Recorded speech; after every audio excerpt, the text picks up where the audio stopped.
அக்கா காலையில 4 மணிக்கெல்லாம் எந்திரிச்சு ஒரு 8:30, 9 மணிக்குள்ள உங்க வேலை எல்லாத்தையும் முடிச்சிடுறீங்க. மதியம் படுத்து தூங்குவீங்களா? அப்படின்றது சில பேரோட கேள்வியா வந்து கமெண்ட்ல வந்து இருந்துச்சு. ஆக்சுவலா மதியத்தில தூங்குறதுக்கெல்லாம் டைம் எல்லாம் இருக்காது. காலையில 9 மணிக்குள்ள என்னுடைய யூடியூப் வேலை மட்டும் தான் வந்து முடிச்சிருப்பேன். காலையில அவரையும், பெரியவனையும் ஸ்கூலுக்கு மட்டும் தான் அனுப்பியிருப்பேன். அதுக்கப்புறம் சின்னவர் இருக்கார்ல, அதனால அவனுக்கு தேவையான எல்லா வேலையும் பண்ற மாதிரி இருக்கும். மதியம் அவன தூங்க வச்சுட்டு, அதுக்கப்புறம் வந்து பார்த்தீங்கன்னா, என்னுடைய தேவேஷ் பொட்டிக்கான ஒர்க் எல்லாமே இருக்கும். அத பண்ணுவேன். அதுக்கப்புறம் வீட்ல கிளீனிங் ஒர்க் இருந்துச்சுன்னா, அத வந்து பார்ப்பேன்.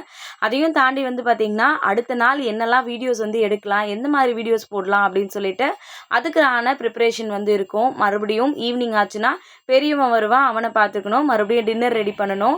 வந்த ஆர்டர்ஸ் எல்லாத்தையும் நெக்ஸ்ட் டே வந்து டிஸ்பேட்ச் பண்ணுறதுக்கு எல்லாத்தையும் கொரியர் வந்து பேக் பண்ணணும். இந்த மாதிரி ஃபுல் டே வேலை இருந்துக்கிட்டே தான் இருக்கும். மதியத்துலலாம் தூங்குறதுக்கு சுத்தமா டைமே வந்து இருக்காது. Thank you.